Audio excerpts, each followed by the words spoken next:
Hi, hi. Hey, Steve. Hi. I feel like I walked in on a conversation. Good afternoon, everybody. We have Admiral John Kirby here today. He's going to give a preview of German Chancellor Scholz's visit tomorrow and take any foreign policy questions you all may have. And after that, we'll continue the briefing. Thanks. Afternoon, everybody. Tomorrow, as you know, President Biden's going to welcome German Chancellor Olaf Scholz here to the White House to discuss our bilateral cooperation on a range of global security and economic issues. The President looks forward, of course, to welcoming him back here to the White House, where they last met in February of 2022, soon after the Chancellor took office. And over the last year, they've seen each other on the margins of the G7 summit in Germany, at NATO, at the G20 summit, and of course they've talked on the phone regularly. They most recently spoke last week as part of the G7 leaders' call on the anniversary of Russia's invasion. The visit comes as we mark 1 year since that invasion started, and we're proud of the collective efforts that we've taken together to provide Ukraine with the capabilities they need. And we've worked hand in hand with Germany and the Quad, the G7, allies and partners all over the world, including through the Ukraine Defense Contact Group, to do exactly that. We've closely coordinated our support to Ukraine throughout this conflict, including through joint announcements in January to provide infantry fighting vehicles and tanks. Germany has provided significant air defense support to Ukraine, including a Patriot battery, the IRIS-T air defense system, which is an infrared seeking system, and 5 multiple launch rocket systems. As you all know, Germany is also a close NATO ally and host to our largest U.S. military force presence in Europe, which has been pivotal this year as we have again tried to reinforce our NATO allies and bolstered the eastern flank of NATO and the deterrence there. A large portion of U.S. training of Ukrainian forces occurs at our bases in Germany, and our German colleagues have also conducted their own training of Ukrainians also in Germany. And just last week, we worked together to rally global support at the UN for Ukraine's resolution on a just peace.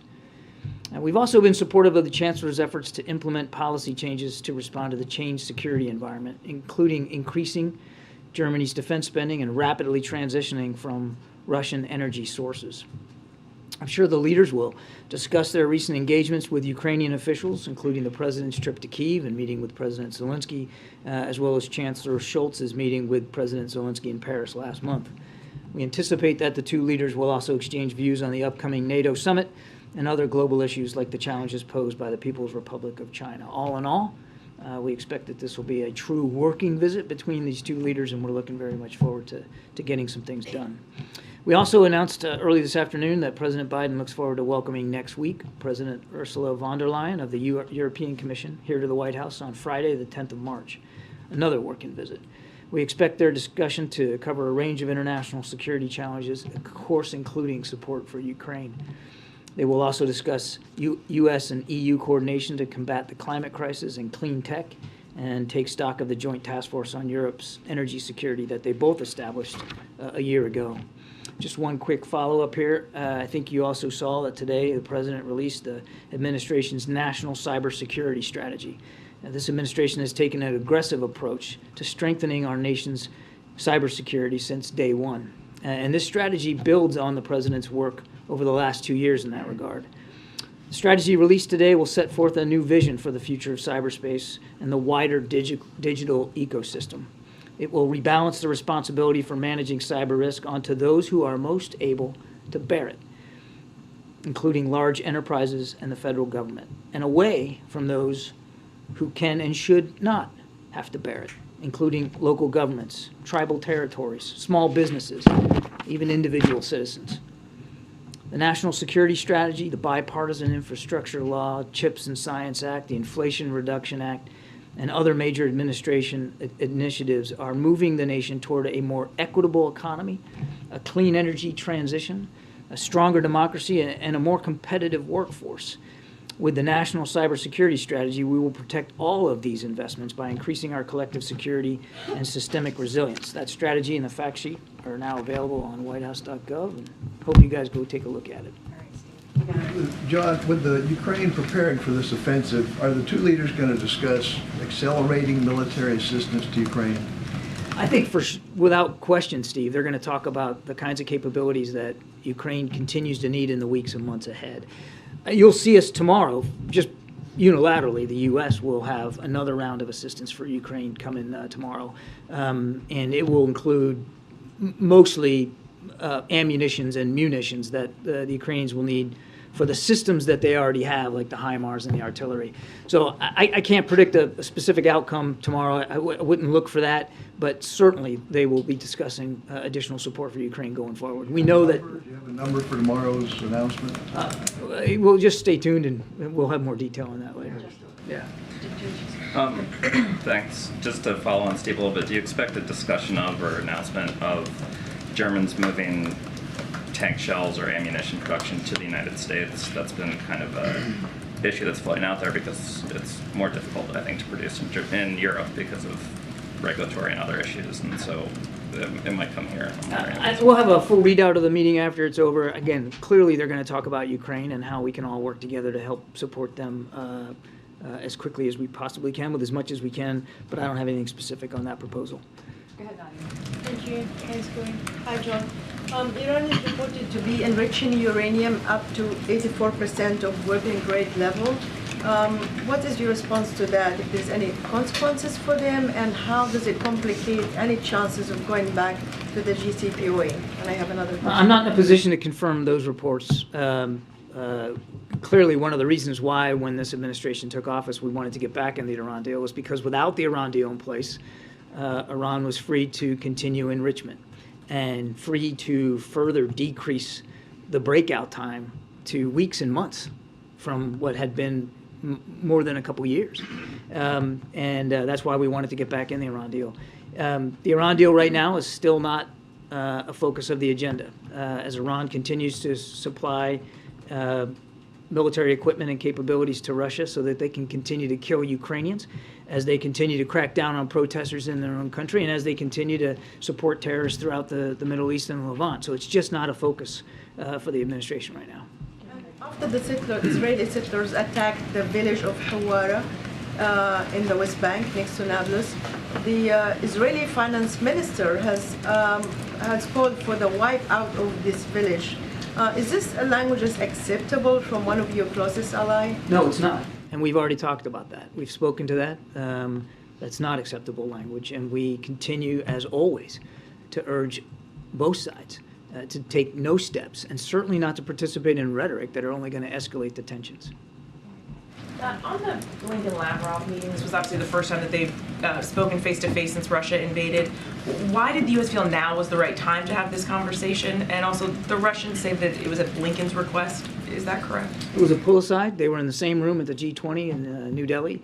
And Secretary Blinken took the opportunity available to him to make three key points.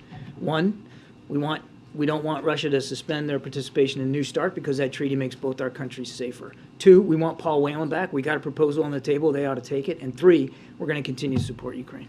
China, though, was not on that list. Is there a reason why it didn't It was a come up? 10-minute pull-aside. It wasn't a pre-scheduled long bilat kind of a meeting. I mean, it was an opportunity that Secretary Blinken took advantage of. To follow up on a couple other topics in that neighborhood, any evidence that China has made any further decisions or actions either way, whether to provide lethal aid to Russia? We've seen no indication that they've made that decision. They haven't taken it off the table, Peter, but we haven't seen any indication. Remains as it was then. Let me ask that if I can. The president said to us a couple of weeks ago when he was speaking about the aerial objects there that he expected to speak soon, was his language, with President Xi. Is there any update on that? Any formal outreach? When would that take place? No formal outreach that I'm aware of, Peter, and no call on the schedule. Okay, then just one last one to punctuate. Several months ago, the president promised Saudi Arabia would suffer, quote, consequences. That was his language after the Saudi-led OPEC unexpectedly announced it would cut production. Is it fair to say now, this many months later, that that's not going to happen? I addressed this the other day when I was at the podium here with Karine a few days ago. We talked about this. First of all, there already had been consequences because, as you know, Congress took action to limit arms sales to Saudi Arabia. But we noted on Monday, whenever it was that I talked to you about last, that they had visited Kyiv. They agreed to contribute $400 million of energy infrastructure support to Kyiv, to Ukraine. We found that a welcome development. We're focused on the future now. Yeah, Patsy. Thanks, Karine. John, I have a question on the cybersecurity strategy, but first on on Taiwan, the administration has approved a $619 million potential arms sales to Taiwan that includes hundreds of missiles, including for F-16s. Can you clarify the administration's goals to provide these weapons? And can you address concerns whether you'll be able to fulfill this package, considering the U.S. defense industry is already struggling to fulfill munitions requests for Ukraine? I don't know that there's anything to clarify. I mean, this most recent announcement on arms sales is very much in keeping with our responsibilities under the Taiwan Relations Act to make sure that Taiwan has sufficient self-defense capability. These munitions designed for F-16 aircraft will exactly help do that. And as for the impact of it on what we're providing to Ukraine, there won't be. They're completely two different systems, the way this is.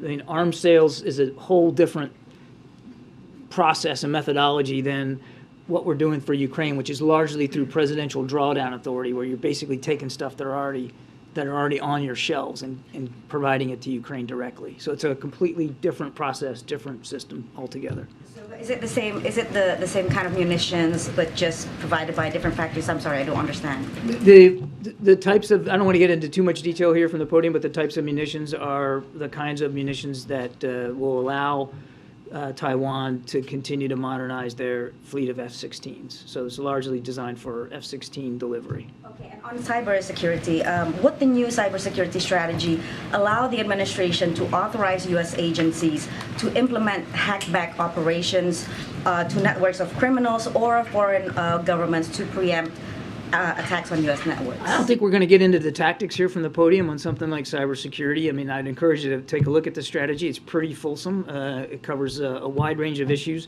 largely bringing back onto the federal government some responsibility that we think is more appropriately us and that shouldn't be laid at the feet of small businesses and individuals, as well as the tribal territories, and also gives us more tools and more flexibilities with going after bad actors. And I think I really do need to leave it at that. Thanks, John. Following up on the Blinken Lavrov meeting, is there any discussion or consideration of what it would take for a conversation between the president and President Putin? Is that off the table? The president already spoke to this several months ago, I think, when President Zelensky was here. He said if Mr. Putin were to be sincere and dedicated to actually sitting down and talking about peace, the president would consider talking to him, but there's been no change to that. And then back on Ukraine, the Russian government in the last 24, 48 hours has been publishing reports about alleged Ukrainian saboteurs in its territory and fighting with them. Is there any U.S. government assessment of that, the veracity of those claims? Seen the reports, can't confirm them. Yeah, thank you so much. One other question on the visit of Chancellor Scholz. According to my excellent colleagues from Reuters, the administration is, consulting with allies regarding further sanctions against China if China decides to deliver weapons to Russia.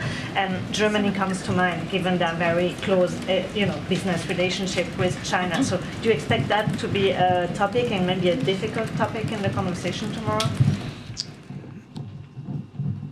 I certainly would expect, in the context of talking about what's going on in Ukraine, that the issue of third-party support to Russia could come up. They have reached out, as you know, to Iran. They've reached out to North Korea. But I don't want to get ahead of where we are here. We haven't seen the Chinese make this decision. We don't think they've taken it off the table, but we haven't seen them make a decision to go forward. We've communicated privately, certainly publicly, our concerns about that. We believe it would. It's not in China's best interest to move forward in that regard, and they should see it the same way. I just don't think it's helpful right now to hypothesize about what consequences might result. Secretary Blinken has talked about the fact that there would be ramifications, and I think that's probably better if we just leave it at that. Raquel in the back. Thank you so much, Karine. Hi, John. So President Zelensky just spoke with Lula now, and he just tweeted that they discussed diplomatic efforts to bring peace to Ukraine, and he invited Lula to come and visit Ukraine. Do you believe that any efforts to mediate peace at this time could be successful? Only if President Zelensky and his government are fully brought into the process and fully supportive of it. Nothing about Ukraine without Ukraine. Thank you. I have a question about refugee policy as well. The president was praised Poland for assisting refugees during his trip. When it comes to the United States, we often hear about the United for Ukraine program. There was also for between April 11th and April 21st, about 10,000 Ukrainians who came in across the border were not covered by TPS or United for Ukraine, but parole that's set to expire next month. Is the administration considering any option for to extend that legal status? And if it's not extended, what would happen to those 10,000 Ukrainians in the United States? Let me take the question. I'll take that question. We'll get back to you. Is there any chance that we could get you in the White House to reconsider not having a 2+2 press conference with Schultz? We would love for there to be the regular 2+2 press conference. Similarly, are you planning to hold one of these press conferences when President von der Leyen visits? So I think Karine addressed this issue yesterday, and I don't have anything to add to what she told you. This is a working visit, and it's the agenda, which is tight-knit because it's just not an expansive, he's not going to be meeting with the president all day. It's a tight visit, working level visit on pretty significant issues, and it just wasn't part of the schedule for either leader here to do a press conference. And it's not, as I understand it, I've not been here for long, but we don't always do that. I mean, sometimes you do, sometimes you don't. It depends a lot on the agenda and the schedules by both leaders. Thank you very much. Hungary has further delayed a vote on ratifying Sweden's and Finland's accession to NATO. Yeah. This time by 2 weeks. Are you concerned about this delay? Are you confident that Hungary at the end will accept expansion of NATO? And since Turkey says it's not ready to approve Sweden's membership in NATO, would President Biden support Finland's admission first before Sweden's? And one question on yesterday's meeting between... Hang on before you go to that, because I'm going to forget. So, first of all, what we are confident in is that Finland and Sweden are going to be great NATO allies. Two modern militaries, we know them well, we operate and train with them all the time. They're going to be welcome additions to the alliance. The president remains confident that they're going to be NATO allies. Now, we're also encouraged by the fact that there are still discussions going on between Turkey, Finland, and Sweden, as well as with Hungary. We'll let those nations speak to the specifics of their concerns and the process, but the president's confident that these two countries deserve to be in NATO and will be in NATO. And as for your second question on the choreography, what matters to us is that both nations become NATO allies. The Texas two-step that goes into doing that, that's not our main concern. The second question, I'm not sure if it's to you or to Karine. The First Lady, Jill Biden, met with Poland's First Lady, Agata Kornhauser-Duda, yesterday at the White House. Could you give some details about the meeting? How did it happen? No, it was a terrific opportunity for the First Lady to meet with the First Lady of Poland and to be able to thank her personally for all the support that Poland has given to our men and women in uniform who are operating out of Poland right now, as well as the just incredible humanitarian work that Poland has done for Ukrainian citizens. I think we've talked about this, but essentially, they have all the rights of Polish citizens. Their kids can go to school, they can get jobs, they can qualify for health care, and they're living in homes. Polish homes, families are taking them in. We're talking about more than 1.5 million refugees. That's the kind of generosity that the Polish people are demonstrating, and it was really important to the First Lady to be able to thank the First Lady of Poland directly on that. Thanks, John. So, a bill requiring the DNI to declassify the COVID origins intel passed the Senate.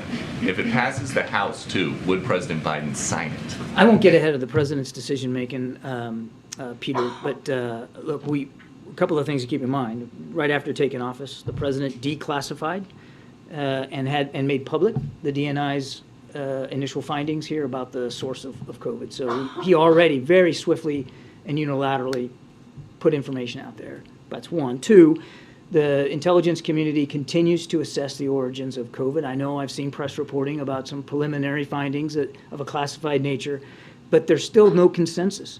And that's why the president has directed the team to stay at the work, because he wants to know. He wants to know as best we can know what the origins were so that we can work to better prevent a future pandemic. But we've got the FBI director saying most likely a potential lab incident in Wuhan. If a foreign country came to the United States and killed 1.1 million Americans with guns, would the president just let that slide? Nobody's letting anything slide. That's why the president wants the intelligence community to work so hard to get to, hopefully, to get some answers that that we can rely on. Right now, there's just no consensus. It's hard to take a look at what the president has done here in terms of declassifying and making public information already, in terms of the constant and consistent briefings to members of Congress in a classified and unclassified setting in just recent weeks on what the origins of COVID were, and on his tasking again to the intelligence community to keep at that work and come away from that thinking that he's not taking this seriously. Three more, go. As many as 900 schoolgirls appear to have been poisoned in Iran. Does the U.S. have any information about what could be behind those poisonings? And if it was the government, is that something that could prompt American sanctions? It's deeply concerning news coming out of Iran. What could be the poisoning of young girls that are just going to school. And truth is, we don't know right now what caused those ailments. We see reports that the Iranian government are investigating it. That's the right course of action. We want those investigations to be thorough and complete, and we want them to be transparent. Little girls going to school should only have to worry about learning. They shouldn't have to worry about their own physical safety, but we just don't know enough right now. Would the U.S. take that investigation at face value, or would you try and conduct your own? Let's see what the results are here first before we make some kind of snap judgment. We don't really know what's going on with respect to these hundreds of schoolgirls, I think where the president is, we need to know. The world needs to know. Certainly, the families of those little girls need to know. So let's see where it goes before we make some snap judgments. But obviously, very deeply concerning reports.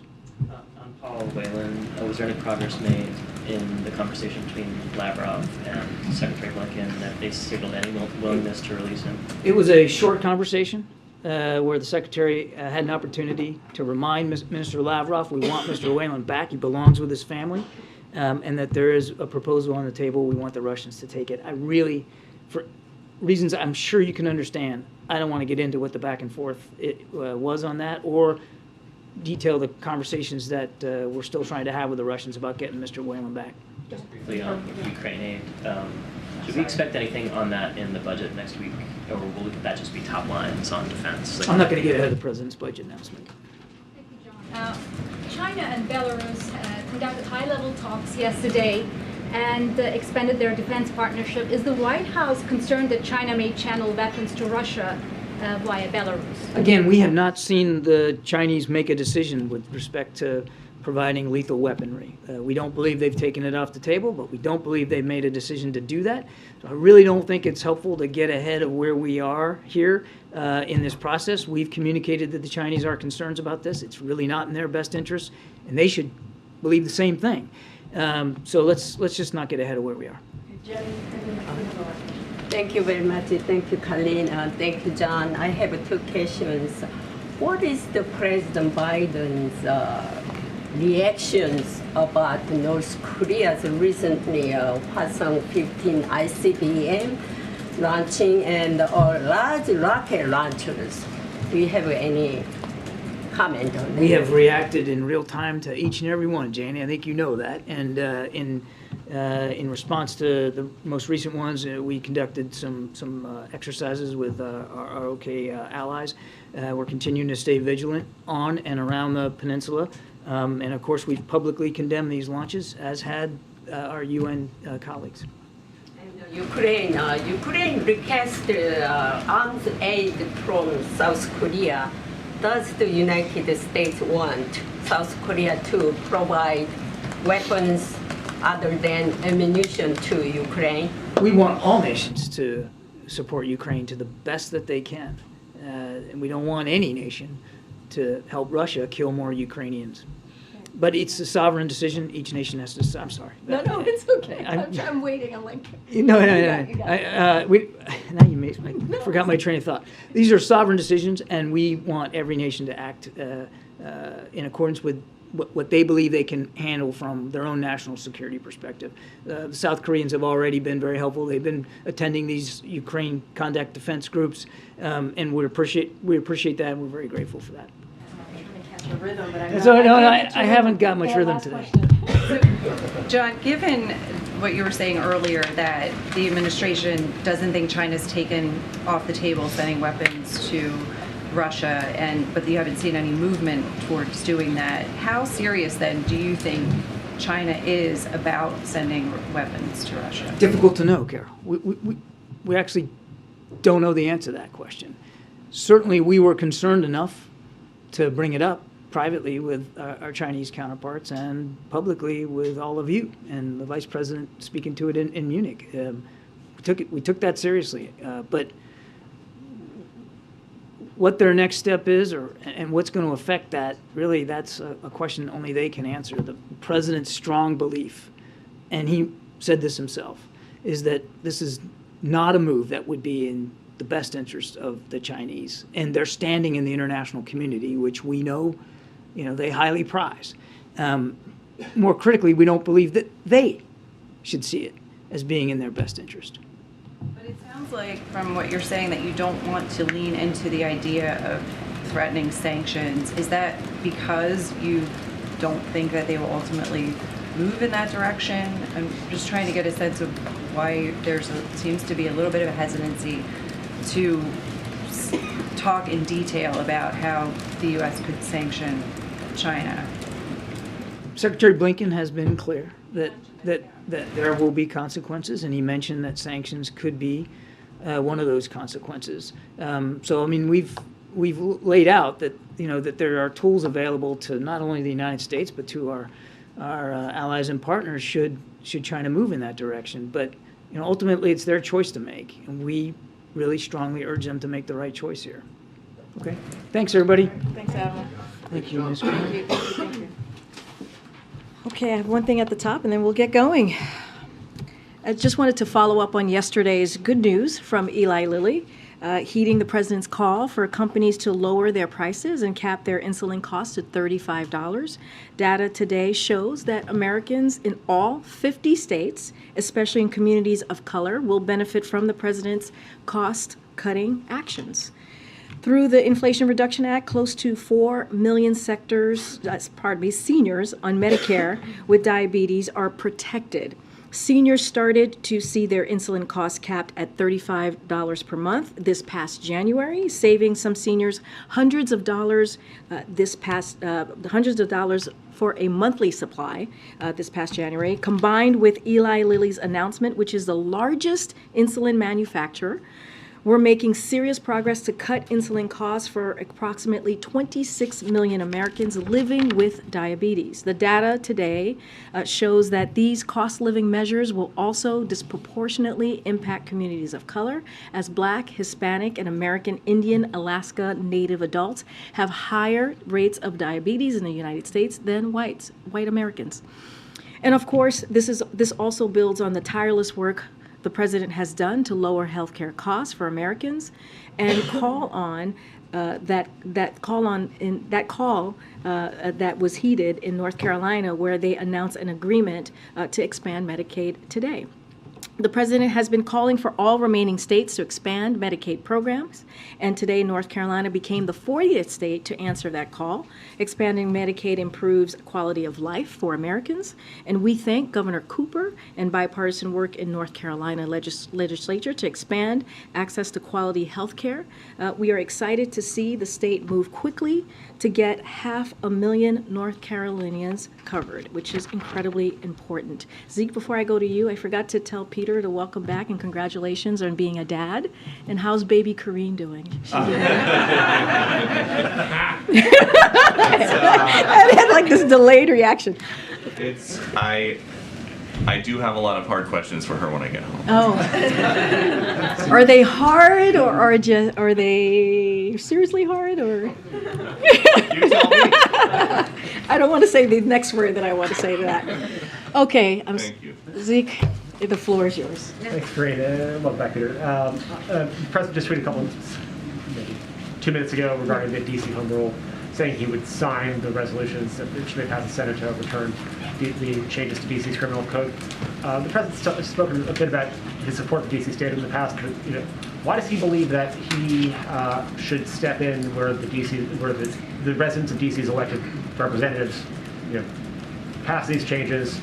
Why does he believe that he should substitute his wisdom and judgment for theirs? So look, I mean, just to double down and triple down on what the president has said for decades, which is that he believes every city should have the right to self-government. That is still is the same case. That hasn't changed anything. He has long believed that D.C. statehood should be something that the residents of D.C. should be allowed. Again, that hasn't changed. But this is different. The way that we see this is it's very different. This is the D.C. Council put changes forward over the mayor's objections, and the president doesn't support changes like lowering penalties for carjacking. So this piece is different, but again, it doesn't change the administration strongly supporting H.R. 51, which would have made D.C. the 51st state. That is something that he still very much supports, and we're going to continue to call on Congress to provide a swift and orderly transition to statehood for the people who live here in D.C. I was hoping you could explain a little bit why this is different, just because it's different. The president believes that every city should have the right to self-government, except if he disagrees with the outcomes of their governing process. Look, one thing that the president believes in is making sure that the streets in America and communities across the country are safe. That includes D.C. That does not change. That's why he puts forward a historic piece, a historical plan that he hopes Republicans in Congress would support, which is his Safer America plan. That is something that the president has led. When you think about keeping communities safe, when you think about making sure that we're also protecting our law enforcement and making sure that we have law enforcement in communities that continue to keep communities safe, that's something that he has led on. So when it comes to what this proposal brings forth, which is, really lowering penalties for carjacking, that's not going to, he doesn't believe that's going to keep our community safe. So if the bill comes, he's going to take action, as he said. Just another step this, because the principle matter, the president's making a principled statement that he supports city self-governing. I think those two things. Trying to overturn their those two things could exist at the same time, right? We've heard that throughout our lives, right? When we hear things that we may not disagree, we may not agree with, that they both could exist at the same time. Which is, the president still thinks that D.C. should become the 51st state. That is something that he has supported for decades, not just these last couple of years. But he feels as president, he has the obligation as well to keep America's cities safe, to keep communities safe. And this is one step in a way to do that. That's it. Yeah, Justin. Sorry, I just want to look back on that really quickly. Yeah. So is the principle here that the president believes in self-rule and autonomy, except if he believes that D.C. is passing laws that would leave its residents unsafe in some way? I don't think it's every piece of legislation. This is going to come to his desk, and he has a decision to make for the people of D.C., right? He actually has a decision that is going to be put in front of him. Well, it's not a decision now, it's a precedent that he's setting. In the SAP that you guys issued, it said Congress should respect the district's autonomy to govern their local affairs. For too long, Washington residents have been deprived full representation, and the principle of taxation without representation. There is obviously a sort of immediate question about whether these changes done by the D.C. Council are smart or good policy, but there's also a principle about when the president would intervene to overrule the elected representatives. I get the question, Justin, I really do. And what I'm saying to you is that the president supports D.C. statehood. That has not changed. That is something that he has supported for the past 2 decades or more. Certainly, he was very clear about that during the campaign. We've been very clear about that the last 2 years. The president is this piece of legislation is being put forward to him that's going to become law, clearly, right, once he signs it. And it's a decision that he gets to make, right, to protect communities across the country. And this is a way that he believes that he can do that. he believes by signing this into law that it will protect communities, and so that matters. That matters. You all were asking me. More than the No, self-governance. I'm saying both things can exist at the same time. I'm not sure that they can. Oh, If I'm being honest, either no. you can make decisions for yourself, or I will make decisions for you. But that I believe in your best interests. the decision that he is making, he's making it for the people of DC, right? By making sure. Yeah, but no, I understand that. But this is being presented to him, right? This is being presented to him on signing this into law. And if you look at what is being presented to him, the mayor actually disagreed with what the DC Council put forward. And so now this is an opportunity to protect the community. That's the way the president sees this, to protect the community. Okay, I wanted to ask about the Willow project. Can you talk to kind of detail the extent to which the White House has been involved in deliberations about this project at this point? And is it accurate, the reporting that White House officials have been telling folks that they're looking at banning drilling elsewhere in exchange for offering approval of at least part of this project? So I don't have anything to share on that. That's a decision that's going to be made by the Secretary of Interior. That's for her to decide. I'm just not going to get it. Is not involved. I'm just not going to. I would refer you to a decision that is made by the Department of Interior. That's her decision to make. Okay. Could you tell those a little bit more about what the president talked about at the lunch? Did they talk about the debt ceiling? Did they come up with any legislation they want to get done this year? So as you all know, the president went over to the Capitol, met with the Senate Democratic Caucus, folks that he has known for many times, and we've worked really closely with them over the past 2 years on delivering historic pieces of legislation that's going to really continue to grow the economy and build an economy, as the president has said many times, from the bottom up, middle out. So they talked about an array of issues, important, critical issues that matter to the American people. Debt ceiling, as you know, is always something that's at the forefront, especially as what we're seeing House Republicans are trying to hold our economy hostage.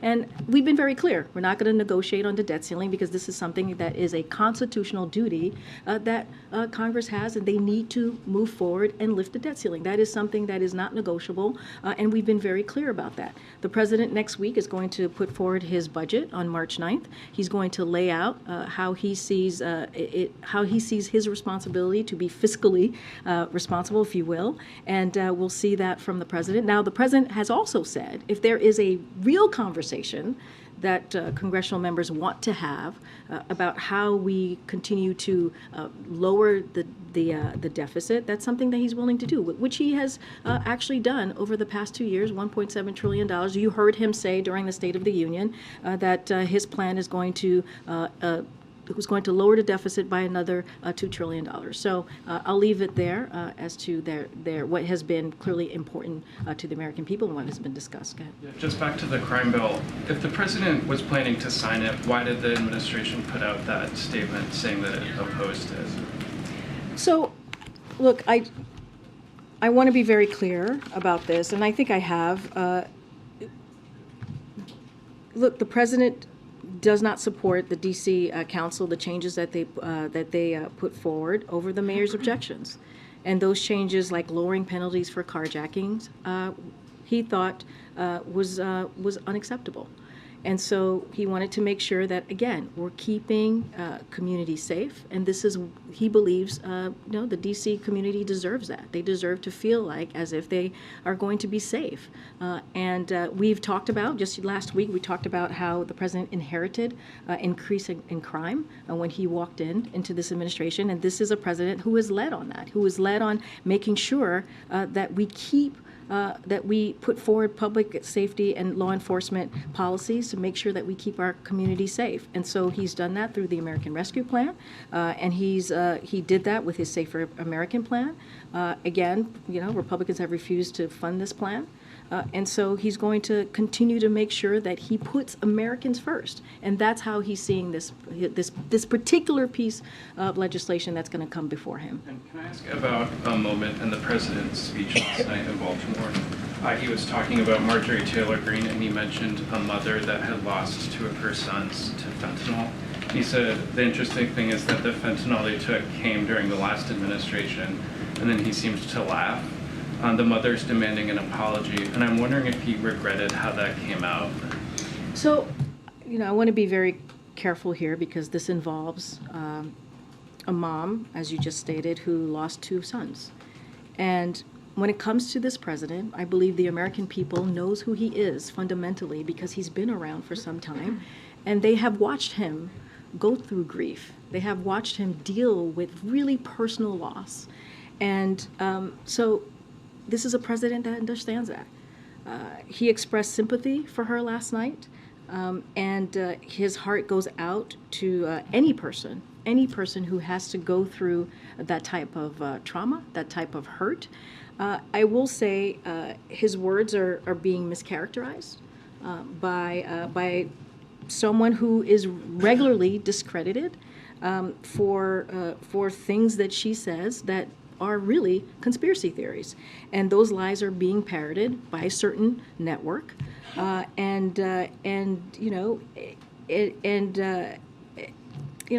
just leave it there. I'll say one more thing, is that conservative parents of fentanyl victims have been very clear. They have blasted the Congresswoman for these dishonest kinds of statements and kinds of attacks. But again, our hearts go out to anyone who loses a person that they love. And this is something that you've heard from this president over and over again when that has occurred and has been presented to him. Retired U.S. Army Colonel Paris Davis is receiving the Medal of Honor tomorrow, which is nearly 60 years after his commanding officer first recommended that he get it. The paperwork for his recommendation disappeared at least twice. Does the White House think that race was a factor in why this honor took so long? So we were going to have some information to share with you on the Medal of Honor recipients. We'll have more. We'll have that tomorrow. So we'll go through who's going to be getting the Medal of Honor. I don't have anything to share specifically on anyone at this time. I just don't want to get ahead of the team. But I'm happy to answer that question tomorrow once we have more information to share. If I could also ask an immigration question. The governors of Indiana and Utah have proposed that states be allowed to sponsor immigrants for the types of jobs that they need to fill. Is this something that the president would be interested in exploring with them? I don't have any policy preview to share from here or any reaction to that at this time. Go ahead, Peter. I just want to follow up on Kevin's first question about the D.C. crime law. Again, just to be clear, the White House put out a statement saying that the president did not support it, but now from the podium you're saying that the president as well, right? Not just me. Right, fine. Yep. The podium, you represent the president, but fine. To be clear, No, but you heard directly from the president. Just want to make sure that that is clear. Even better, makes it even better. Right? So That's why what I'm would- saying. It makes it even better. You heard it directly from the president. I'll ask you cleanly, why would the White House say he does not support it, and then he would say he is not vetoing it, instead he is signing it? Which is to say, why should Americans believe the White House when it says it doesn't support something if the president's going to sign it no less? I understand the question, Peter. I'm just telling you at this moment where we are currently with this piece of legislation that is going to be coming, that's coming from the Senate, that's going to be coming to the president's desk. He will sign it. It is because what is different about this, signing it, is as I mentioned before, the D.C. Council was put forward over the mayor's objections, and the president wants to make sure that communities, even in D.C., the Americans in D.C., feel safe. So let me get to the second half of that question, which is, why should Americans believe the White House when it says it doesn't support something when the president's going to sign it no less? I think what the American people, who I just mentioned to one of your colleagues, I think the American people know who Joe Biden is. I think they fundamentally, hold on, wait. You have your eyebrows moving and leading in, so I just want to make sure you give me a second to answer. I know. I'm just. You have this. You get really excited, Peter. So I just want to make sure. I know. Oh my gosh, they're so exciting, thrilling. No, but with all seriousness, look. The American people know who Joe Biden is. He's been around for some time, right? They fundamentally know who he is as a person. The president, especially these last 2 years, have always put the American people first. And that's what they should know. That's what they should take away, that he's putting, in this case, the safety of the people of D.C. first, and he is always going to do that. Let me ask you one separate question if I can, then I apologize. Thanks for letting me follow up. The president, yesterday from the podium, you said that there was no other plan. The president was focused on the plan that exists as it relates to student loan forgiveness. Right now, before the Supreme Court, the president told us on the lawn yesterday. We're confident we're on the right side of the law, but not confident about the outcome of the decision yet. So, because the president himself said that he is not confident of the outcome of the decision, what is the White House doing, or why is the White House not preparing a plan B to help those who have student loans know what they need to do to prepare themselves if it's rejected by the court? Because we're confident in our legal authority. He just said he's not confident in the outcome, though, so it doesn't Because- matter if but you're who- confident in your authority. But of course, who would know how the Supreme Court is going to go? No one knows how the Supreme Court is going to rule. Good sense, because it's a 6-3 conservative lean right now. But it doesn't mean that we can't be confident in the merit, in our standing, and we are. We're So confident. We're gonna have faith because of the, I didn't mean to interrupt, but you're going to have faith that your argument is the one that the law supports, even if you don't think they will support it and not make an alternative plan. What I'm saying is, and that the president does not know how the Supreme Court will rule. That's of course. We never know in any case how the Supreme Court is going to rule. What we are saying is that the Solicitor General did an amazing job, we believe, in really defending the program that the president has put forth. So And he laid, but you see why let me finish. Let me finish. This is why I was saying earlier, because you tend, yeah, there you go. What the SG made very clear yesterday, and we believe this, and actually spoke to the president about this morning, is that our opponents don't have the standing or the merits on their argument. That is because she put forth such a forceful argument for the president's plan. I guess I'm asking because we're hearing from those who have student loans right now who are wondering if this is rejected, they have to make a plan B. So simply put, what is the message to those Americans who have loans right now? Because whether or not the White House thinks it's going to get through the court, it may not. What should they be doing actively right now, or what can they anticipate from you on their behalf? So here's what they can anticipate from us on our behalf. And many of those millions of borrowers received an email from the Secretary of Education yesterday, basically stating that we have their backs. So we are going to continue to fight. For 2 months, right? You would extend it for 2 months. We're going to, well, there's two parts to that, right? We're going to extend it for 2 months, depending on the decision, right? That will be 2 months after the decision, or January 30th, right? So that is what we've put up. I'm so sorry, June 30th, yeah. You're correct. But our message is, to your other question that you asked, is that we're going to have their backs. We are going to continue to have their backs, as the president has had the backs of Americans, whether you're in a red state, blue state, rural America, urban America. We will have your backs and continue to make sure that we fight for you so that you are not left behind. And that is what this plan is about. Indulging me. Good boy, sorry. You've been in a lot of indulgement. Oh, boy. All right, Ed. Go ahead, Ed. Just three, actually. There is a separate House Republican, Congressional Republican proposal that would override legislation allowing non-citizens to vote in Washington, D.C. elections. If that passes the Congress, would the president sign it? I can say that the president does not support that.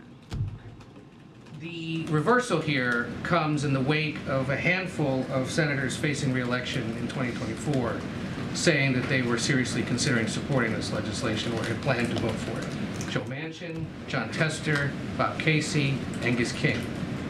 Some might look at this and say the president is choosing to give political air cover to vulnerable Democrats in 2024 and make a point on criminal justice issues that he has had an opinion on since the 2020 election, when there was a disagreement in the Democratic Party about whether or not to support defunding the police or whether to be tougher on crime and continue to support police agencies. So is the president playing 2024 politics with this local Washington, D.C. issue at the expense of his longstanding, decades-long support of So D.C. State? what I'll say here is not going to get into 2024 analysis or political punditry from here. We are covered, I am covered, we are covered by the Hatch Act, as you know, and so I'm certainly not going to get into analysis from here. I will always be very clear about what the president believes. The president believes in making sure he continues to deliver for the American people. That is what he wakes up thinking about every day, and you see that in his historic pieces of policies and laws that are now in effect, and it's going to continue. That's our focus at this time. To this, a few weeks ago, we talked about whether or not the White House would ever swap the DC license plates. Oh, yeah, and you did said ask you'd me get that. back to us on that. I still have not gotten back to you. I will work on that. I think we actually were trying to dig in and get some information. We just haven't popped any information at this time. And as he left the meeting, he said about Ohio. He was asked about East Palestine and supporting legislation that's in the works. He said, "I will be there soon." Is there a plan for him to go? I don't have any trips to preview for you at this time. The president also, if I'm remembering correctly, moments ago, he also talked about how essentially this has been a priority. He's talked to governors, the governor of Pennsylvania, governor of Ohio, the senators at multiple times throughout these past couple of weeks. As you know, when the derailment happened on February 3rd, hours later, within hours, we had folks on the ground from the EPA. Making sure that we were dealing with this chemical spill and making sure, and since then, we have had a multi-agency reaction to this, an operation on the ground, making sure that the community in East Palestine was getting what they needed to get back on their feet and to make them whole. And we're going to, you've heard this from Secretary Buttigieg, you've heard this from Administrator Regan, we're going to make sure that we hold Norfolk Suffolk accountable and make sure that they clean up their mess. I'm going to go to the back because I haven't done that. Go ahead, Gab. Thanks, Karine. On the 58th anniversary of the Selma to Montgomery March, also known as Bloody Sunday, we know the President Biden will be in Selma on Sunday to give remarks.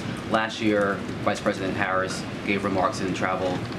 Why was it important for the President to go this year? And is there anything you can preview about his speech, whether he'll talk about voting rights or even an issue that's important to the Black community, which is the censoring of Black history in classrooms? I'll have more to preview about Sunday, hopefully tomorrow. So we'll work on that to make sure that we have something for all of you to preview. Look, the president did do the march back, if I remember correctly, back in 2019 with then icon leader, clearly a hero, John Lewis, and he had an opportunity to go to the bridge, had an opportunity to go to the church and do this with then Congressman John Lewis, as I just mentioned. And it was an honor for him to do that. This is someone, if you think about how the president got involved in politics, it was very much connected to the civil rights movement. So this is important to the president. Bloody Sunday, as we know, is a part of our history that is tragic. That is clearly deadly, that led to, that helped lead to the civil rights movement, getting voting rights done and on the books, and to protect a group Americans who, to give them the right, to make sure that they felt safe and gave them the right to vote. So clearly this is something that's incredibly important. He looks forward to going to Selma on Sunday, again on a historic day that we should not forget. A part of our history that we should just not forget, and continue to remember those who fought very hard for the rights of many Americans. Question. The COVID era SNAP benefits expired this week. Some policy experts have expressed concern that many households, especially Black and poor and minority communities, will not have enough funds to pay for their groceries. What is the White House message to those who are concerned that they won't have enough funds to pay for their food? Well, this is a White House, as I've stated many times before, that really cares about all Americans and making sure that no one is left behind. And we see that. We've seen that time and time again in the president's, pieces of policies and legislation, and that's what the president's going to continue to do. Whether it's policy that's coming out of an agency, that we are really dealing with communities that are dealing with a hard time, especially as we've seen the last 3 years of COVID. That's why the president passed the American Rescue Plan, to get us back on our feet, to deal with communities and families who are not able to put food on the table or help them put food on the table, making sure that our kids were being taken care of as schools were closed, making sure those schools were being open. And so this is, again, from the first piece of legislation to policies coming out to different agencies that has taken this very seriously on making sure that families who were hurt the hardest, continue to get that relief. I'm going to try and go around because I haven't. Okay. My gosh. Go ahead. Thank you. Earlier today, Congressional Black Caucus held a presser going over their legislative agenda, and in that, Representative Horsford talked about a letter that was sent to DOJ wanting an update on what the administration has been doing on the executive orders that the president put out on police reform. And one thing he did say was that one of them in particular was the National Law Enforcement Accountability Database. That was supposed to be done by January the 20th. Is there anything that you can give in an update about where we are in that process as the president touts, goes throughout the country and he touts these executive orders? What is being done on that? Well, I want to take a step back for a second. While Congress was not able to deliver on the Policing Act, as you know, that was worked in the last session, the president took action. He took historic action to deal with an issue that was affecting communities. That has gotten support from civil rights leaders. That got support from police unions. The executive order that he put forward was incredibly important, as you know, and touted by many folks from both sides. So. Want to make sure that is clear, that this was a historic action when Congress could not act. I don't have an update for you. Department of Justice would have more information. I know you just stated them. I just don't have anything to share for you at this time. Let me follow up really quickly. At the beginning of the briefing, you talked about Eli Lilly slashing the insulin prices. Is there any conversation or pressure that the president is putting on Nordisk and Sanofi? Look, the president used his bully pulpit to make himself very clear on how we should be putting the American people first. You heard him. One of the reasons we saw Eli Lilly take that action is because during the State of the Union, the president put out there that pharma companies need to make sure that they followed his lead as he passed it, as he helped sign and help tooth and nail get Inflation Reduction Act passed. And because of that, we saw a cap for seniors and for Medicare at $35, and the president said pharma companies should follow suit. And we saw that with Eli Lilly. So the bully pulpit that he speaks from very often and calls that out is a powerful tool that we believe has been very effective. Thank you. I just want to seek to kind of understand the president's opposition to the bill a bit more and the reasons for it.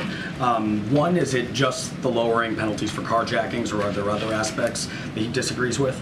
On carjackings, too, is it broadly the message that would be sent by lowering the mandatory minimum?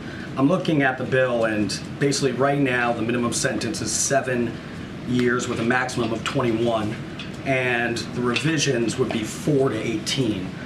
Does he believe that 7 years is the minimum sentence someone should receive for carjacking, or is it more so the message that would be sent here? So I'm not going to go line by line of the legislation. What I can say more broadly, to your point, as you are asking me this question, is that the president wants to make sure that we have communities across the country feel safe. He feels that this is an incredibly important for him to do as president. This is something that is being presented to him. This is not a piece of legislation that he put forward. This is something that has been presented to him, and he's going to take action on behalf of a community here, right here in D.C. Maybe not line by line, but like just that line. No, I just use carjacking as an example, but he also mentioned it in his tweet. No, so. Totally understand. I'm just not going to go line by line. It was just an easy example to give you all and the American people how he sees this. He wants to make sure that communities feel safe, and this is a way that he believes that we will see that. On another area of criminal justice, the president during the campaign opposed the death penalty, said that he wanted to end it with a few exceptions as well.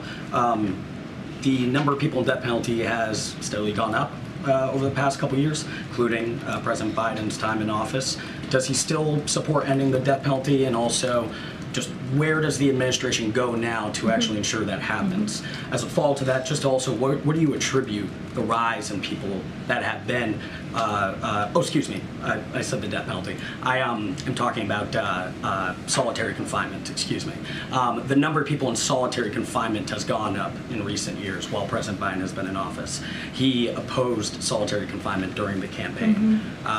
What do you attribute the rise of people in solitary confinement during his time in office, and also what steps will he take going forward? So not the death. Not the death penalty. Okay. I was confused on that. Okay. Separate question. Okay. His policy has not changed on this. Don't have anything to preview on how to move forward or the next steps. I cannot speak to why we've seen an uptick in this during his administration. Clearly, that's for experts to follow this, to speak to. I just don't have anything further to share. Okay, go ahead, Karen. Did the president talk to Mayor Bowser and tell her that he would sign this bill if it came to him, if the Senate passed it, before he talked to Senate Democrats about this? Yeah, I don't have any call to preview. We don't have a call to preview with Mayor Bowser. As you know, she's the mayor of D.C., so we have a close connection with her. Our team here speaks to her often. Just don't have anything to preview as a conversation with the president or not. She's talked to people here at the White House about this legislation? I can't speak to this particular legislation. What I can say is that we are in regular touch with her. She is, because she is right here in D.C., she is, she's here often. There's regular conversations that's had with our team here, with her team. I just don't have a specific conversation on this legislation to read out to you at this time. Okay. So going back to Zolan's question, first question, if you're not going line by line, I guess my question is, what is it about this legislation specifically that is the president opposing, other than the broad concept of? I mean, that's the answer. The broad. What about it does he feel like makes DC unsafe? No, I understand. The broad concept of it is that he wants to make sure that communities feel safe, and he feels this is a step forward in doing that. And so, look, I use the carjacking as an example, just as a quick example so people can understand. I'm not going to go line by line. That's not something that we tend to do here, go line by line on every piece of legislation. We tend to lift up things that make sense, things that can be easily understandable for the American people. So that's just an example that I used. But more broadly, this is a president who has led on making sure, putting forward historic plans to make sure that there's public safety is a priority, to make sure that law enforcement are able to, that we have law enforcement that go into communities and make sure communities feel safe. If you think about it, this is a president when he was senator, started the COPS program, right? That is another kind of apparatus that he put forward to make sure that communities felt safe. And that's what he's going to continue to do. Is there something besides carjackings that make people feel unsafe about this specific piece of legislation? What I can tell you is this is a piece of legislation that the mayor objected to. The D.C. Council moved forward on, but the president feels very strongly on this. He feels that we need to make sure that all communities, including D.C., the folks who live in D.C., feel safe, and he feels that taking this action does exactly that. So the other thing I wanted to ask about was conceptually about statehood. There are all kinds of instances where legislatures override a governor's veto. They're at odds, but a law passes, and presumably the president doesn't feel like that imperils their statehood. Mm-hmm. What is it in this instance that I'm still sort of struggling how he can support statehood for DC and their right to be able to pass these kinds of laws, even if he disagrees with it, but that in this instance he's deciding not to allow them that opportunity. Because this is just different. This is different, again, because the D.C. Council put these changes forward over the mayor's objections. And so this is just a uniquely different situation that the president has been presented with and is going to take action on. If they had statehood, then the council could pass this and that would be great. And that would be fine, right? Because the statehood would allow them to be the 51st state, and it would allow them to act as their own entity. And the president is continuing to fight for that. He's been calling for that for the past 20 years. They don't have that yet. So this is a piece of legislation that's being presented to him, and he's going to take action on behalf of the American people, including in D.C., on behalf of keeping the public safe, including in D.C., and that's what you're seeing the president do. But doesn't mean he's not going to call on making sure that D.C. is indeed a statehood. So this has been presented to him. He's going to take action on behalf of the American people. But of course, he wants to make sure that D.C. does have statehood, as he's been calling for decades. Go ahead. Thanks, Karine. I know you say you don't want to get ahead of the president's budget release next week, but does the president believe that there is reckless spending in the federal government that needs to be addressed? So let me first say that this is a president for the first 2 years who has put policies forth that has lowered the deficit by $1.7 trillion. So he's taken that very seriously to make sure that we continue to do that work. And he talked about it during the State of the Union. I just mentioned it, that he's going to cut the deficit by more than $2 trillion over 10 years by asking the wealthy and the big corporations to pay their fair share. And he's going to do that without cutting programs Americans have paid into. If you think about Social Security, think about Medicare, something that Republicans continue to say or have said for years now they want to cut. So the president's going to continue to fight for those important pieces of important programs. And so what the president is also going to focus on is continuing to lower costs for families.